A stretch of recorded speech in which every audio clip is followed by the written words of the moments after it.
lampu pasang free. Berapa poin yang ada sini? Lebih 20 poin dah. Itu saja kita nak royak. Kita belanja dah. Okey, untuk yang ni saya berjaya juga. Nombor rumah 1717. Okey. Kat sini shoot right. Okey, shoot right. Lampu dah pasang. Okay, dekat sini dia berbeza dengan di rumah sebelah dah. Dekat sini dia panel terus. Panel twist dekat sini.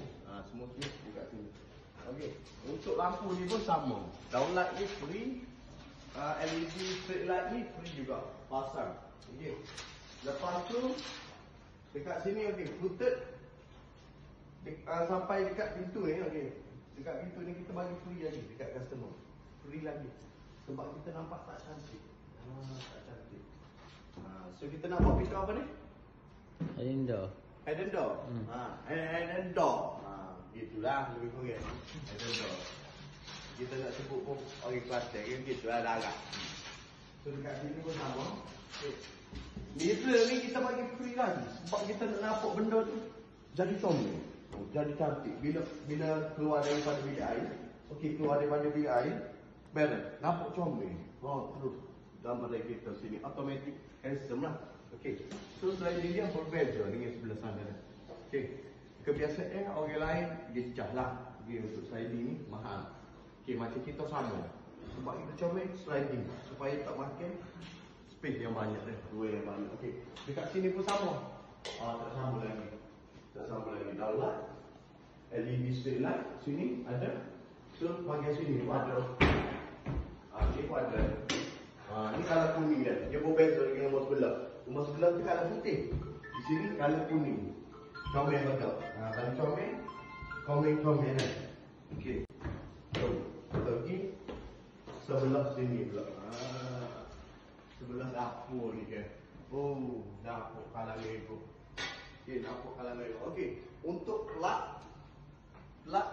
dan switch kita tak ada ambil cas. Kita belanja customer. Kita belanja dah. Untuk poin semua kita tarik bagi free saja. Lampu pasang free. Berapa poin yang ada sini? Lebih 20 poin dah. Itu saja kita nak royak. Kita belanja dah. Hak mana nampak tak comel kita tambah. Hak ni tak comel kita tambah. Begitulah kita suka nama-nama dah. Dulu ni customer tak sini. Kita ada pasal yang apa sini lagi comel.